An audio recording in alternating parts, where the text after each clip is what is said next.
نحمدہ و نصلی علی رسولہ الکریم، اما بعد فاعوذ باللہ من الشیطان الرجیم، بسم اللہ الرحمن الرحیم۔ الحمدللہ 21 رمضان اور 21ویں پارہ۔ آئیے دیکھتے ہیں اس کو۔ پوائنٹ نمبر 1، زکوٰۃ دینے سے مال بڑھتا ہے، جو ہمارے ذہن میں عام طور پہ شیطان یہ بات ڈال دیتا ہے، چونکہ زکوٰۃ میں ہم اپنے مال میں سے نکالتے ہیں حصہ، تو بظاہر ایسے لگتا ہے کہ اس میں سے ہمارا مال کم ہو گیا ہے، لیکن اللہ سبحانہ و تعالیٰ نے اس پارے میں یہ بات کلیئر کر کے بتا دی کہ اس سے مال بڑھتا ہے، اور اس دنیا کے لحاظ سے بھی بڑھنا اور بات ہے، اور ہماری سیونگ جو ہے وہ اخروی لحاظ سے وہ جتنا بڑھتا ہے اس کا ہم اندازہ بھی نہیں کر سکتے۔ تو اس سے ثابت ہوا کہ ہمیں اپنے مال کو پاک کرنے کے لیے اپنے مال میں سے زکوٰۃ انشاءاللہ لازمی دینی ہے۔ نمبر 2، نفس کو اللہ کی اطاعت کے لیے راغب کرنا جہاد اکبر ہے۔ انسان ہے نا، انسان پہ شیطان بہت زیادہ ڈومیننٹ ہوتا ہے، تو یہاں پہ یہ بات ہے کہ اللہ کی اطاعت کے لیے اپنے نفس کو تیار کرنا، ریڈی کرنا، وہ کیا ہے؟ جہاد اکبر، یہ بہت بڑا جہاد ہے۔ نمبر 3، مصیبت پہنچنے پر، تکلیف آنے پر مایوس ہونے کی بجائے فوراً گناہوں سے توبہ شروع کر دیں۔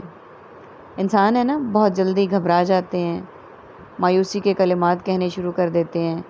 تو یہاں پہ کیا بات ظاہر ہوئی کہ کوئی بھی مصیبت ہے، تکلیف ہے، پریشانی ہے، بیماری ہے، اس کے آنے پر مایوس نہیں ہونا، بلکہ فوراً اپنے گناہوں کی توبہ شروع کر دیں، تو انشاءاللہ اللہ تعالیٰ اپنے فضل سے ضرور ہماری اس مشکل کو ٹالیں گے۔ نماز اللہ کا شکر ادا کرنے کا طریقہ ہے، یعنی نماز کا اگر پوری کا ہمیں ترجمہ آتا ہے تو اس سے ہمیں پتہ چلے گا کہ ہم جگہ جگہ پہ اللہ تعالیٰ کا شکر ادا کر رہے ہیں، اور نماز کے بعد والدین کے لیے دعا والدین کا شکر ادا کرنے کا ذریعہ ہے۔ یعنی جو نماز کے بعد ہم دعا کرتے ہیں ربی اجعلنی مقیم الصلاۃ، وہ ہمارا اس بات کا شکریہ ہے کہ ہم والدین کے لیے ہم جو دعا کر رہے ہیں وہ ان کا شکر ادا کرنے کا ذریعہ بنا رہے ہیں، جیسا کہ اللہ تعالیٰ نے فرمایا انشکر لی ولی والدئی کا، کہ تم میرا اور اپنے والدین کا شکر ادا کرو۔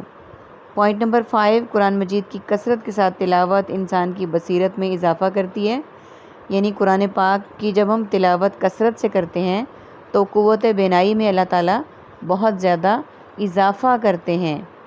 نمبر 6، نفع و نقصان کا مالک صرف اللہ تعالیٰ ہے، یعنی انسان کو پہنچنے والا ہر نفع اور ہر نقصان اللہ تعالیٰ کی طرف سے ہے، اس لیے کوئی اگر جتنی مرضی کوشش کر لے ہمیں نقصان نہیں پہنچا سکتا، اور کسی کی کوشش سے ہم نفع نہیں حاصل کر سکتے، نہ ہی ہم نقصان حاصل کر سکتے ہیں، وہ صرف اللہ کی طرف سے ہے۔ نمبر 7، رزق انسان کو موت کی طرح تلاش کر لیتا ہے، یعنی جس طرح انسان دنیا کے جس بھی کونے میں چلا جائے وہ موت سے نہیں بچ سکتا، اسی طرح انسان کو رزق بھی وہ جہاں پہ موجود ہو وہ کر لیتا ہے، یعنی رازق اللہ تعالیٰ کی ذات ہے، کوئی دوسرا نہ جو قسمت میں لکھا گیا اس کو رزق دے سکتا ہے، نہ ہی وہ لے سکتا ہے۔ اب جانور، چرند پرند، ان سب کو رزق دینے والی ذات بھی اللہ تعالیٰ کی ہے، اور وہ تو اتنا اللہ تعالیٰ پر توکل کرتے ہیں کہ وہ اپنے لیے سیونگز بھی نہیں کرتے، اور ہم انسان اتنے ناقص العقل ہیں کہ ہم پہلے رزق کو ڈھونڈنے کے لیے سرگردہ رہتے ہیں، اور پھر اس کے بعد ہم اس کی سیونگ بھی کرتے ہیں۔ اگر ہمارا توکل علی اللہ مضبوط ہو جائے تو ہم یہ کام نہ کریں۔ نمبر 8، نماز گناہوں کا بوجھ کم کرتی ہے، یعنی پے در پہ انسان ہم گناہ کرتے جاتے ہیں تو نماز پڑھنے کی صورت میں ان گناہوں کا بوجھ کم ہو جاتا ہے۔ تو اللہ تعالیٰ سے ہمیں توفیق مانگنی ہے کہ اللہ تعالیٰ ہمیں 5 وقت خشوع و خضوع کے ساتھ، خلوص نیت کے ساتھ نماز ادا کرنے کی، وہ بھی پہلے وقت میں ادا کرنے کی توفیق عطا فرمائیں، تاکہ ہمارے گناہوں کے بوجھ بھی کم ہو جائیں۔ نمبر 9 ہے، اللہ تعالیٰ کے وعدوں پر شک نہیں کرنا چاہیے، یقین رکھنا چاہیے۔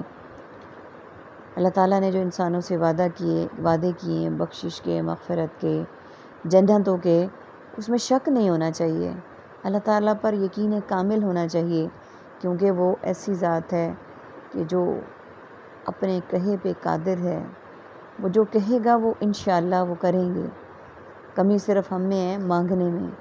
تو ہمیں اس پر کامل یقین رکھنا ہے کہ اللہ تعالیٰ نے جو ہم سے وعدے کیے ہیں وہ انشاءاللہ اللہ تعالیٰ ضرور پورے کریں گے.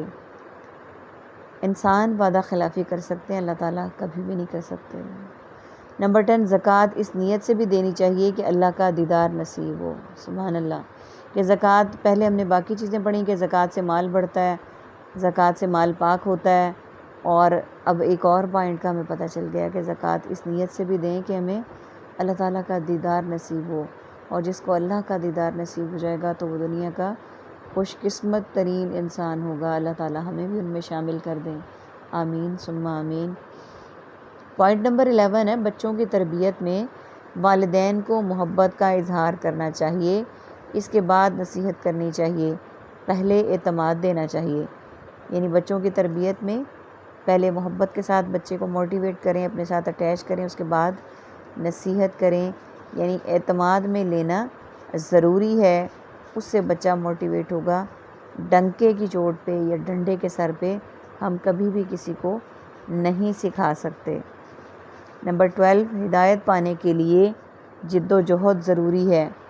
یعنی اگر ہم چاہتے ہیں کہ اللہ تعالیٰ ہمیں ہدایت یافتہ لوگوں میں شامل کر دیں تو اس کے لیے جد و جہد، کوشش بہت ضروری ہے. اللہ تعالیٰ ہمیں ہدایت پانے والوں میں شامل کرے اور اس کے لیے ہمیں بھرپور جد و جہد کرنے کی توفیق عطا فرمائیں. آمین ثم آمین. نمبر 13، اللہ کا ڈر حکمت لانے کا سبب بنتا ہے. کہ جب اللہ کا ڈر پیدا ہوگا تو حکمت اللہ تعالیٰ خود ہی عطا کریں گے. کیونکہ جب اللہ کا ڈر دل میں جگہ کرے گا تو ہم ہر برائی سے بچیں گے، ہر نیکی کی طرف راغب ہوں گے، اور یہ کس بات کا سبب بنے گا؟ حکمت لانے کا. نمبر 14، بچوں کو سب سے پہلے شرک کے بارے میں بتانا چاہیے، اللہ تعالیٰ کی پہچان کرانی چاہیے، عقیدہ مضبوط کرنا چاہیے، پھر اس کے بعد اس کے اوپر اخلاقیات بلڈ کرنا چاہیے. یعنی بچوں کو سب سے پہلے ہم نے کیا بتانا ہے؟ کہ اللہ تعالیٰ ایک ہیں، وحدہ لا شریک ہیں، ان کا کوئی شریک نہیں، وہ احد ہیں، وہ صمد ہیں، وہ حاکم ہیں، وہ قادر ہیں. ہم نے سب سے پہلے بچوں کو یہ بتانا ہے کہ عبادت کے لائق صرف اللہ تعالیٰ کی ذات ہے، کوئی دوسرا نہیں. اس سے کیا ہوگا؟ عقیدہ مضبوط ہو جائے گا، اور اس کے بعد اوپر کی اخلاقیات یعنی جو باقی بچوں کی تربیت کرنی ہے وہ بعد میں. سب سے پہلے اللہ تعالیٰ کے متعلق بچوں کا کانسیپٹ کلیئر کرنا ہے. کیونکہ یہ والی ایج ایسی ہوتی ہے کہ بچے ہر چیز سے انسپائر ہوتے ہیں، ہر چیز سے سیکھتے ہیں. ابھی سے جو بنیادیں ان کے اندر مضبوط ہوں گی وہ فار ایور قائم رہیں گی، اور بنیاد پر ہی عمارت قائم ہوتی ہے. اور بنیاد اگر کھوکھلی رہ جائے تو عمارت گر جاتی ہے. نمبر 15، نماز سے تزکیہ نفس ہوتا ہے. یعنی ہمارے نفس کا بھی تزکیہ ہو جاتا ہے. جب ہم اللہ کے حضور سر بسجود ہوتے ہیں تو اس کے بعد ہمارا تمام غرور، ہر چیز خاک میں مل جاتی ہے. لیکن یہ تب حاصل ہوگا جب اس میں خشوع و خضوع بھی شامل ہوگا، جب اللہ کی رضا بھی شامل ہوگی، اور دکھاوا اور ریاکاری کا عنصر بھی نہیں ہوگا، اور وہ صرف فارمیلٹی نہیں ہوگی بلکہ وہ اللہ تعالیٰ سے ملاقات کا سبب بنے گی. نمبر 16، توبہ کرنے کے بعد قبولیت کی امید رکھنی چاہیے. کہ گناہ ہو گیا، غلطی ہو گئی، کوئی بھی ہم سے سرزد ہوا گناہ، اس کے بعد ہم نے اللہ تعالیٰ نے ہمیں توفیق دی، ہم نے توبہ کی، اللہ تعالیٰ سے توبہ کی، کیونکہ اللہ تعالیٰ کو توبہ کرنا اور معافی مانگنا بہت پسند ہے. تو اس کے بعد ہمیں کیا کرنا ہے کہ ہمیں یہ بھی امید رکھنی ہے کہ اللہ تعالیٰ اس توبہ کو قبول کریں گے انشاءاللہ. اور ہماری توبہ کو قبول کرنے کے بعد جب اللہ تعالیٰ گناہوں کی معافی دے دیتے ہیں، توبہ قبول کر لیتے ہیں، تو پھر اللہ تعالیٰ مختلف انعامات سے نوازتے ہیں. وہ انعامات بہت ساری صورتوں میں ہمیں مل سکتے ہیں، درجات کی بلندی، گناہوں کی معافی، اور بہت سارے مختلف طریقے. اللہ تعالیٰ سے دعا ہے کہ اللہ تعالیٰ ہمیں ان تمام پوائنٹس پر، ان تمام نکات پر خلوص نیت سے عمل کرنے کی توفیق عطا فرمائیں. آمین ثم آمین. وآخر دعوانا ان الحمد للہ رب العالمین. سبحانک اللہم وبحمدک، نشہد ان لا الہ الا انت، نستغفرک ونتوب الیک. السلام علیکم ورحمۃ اللہ وبرکاتہ.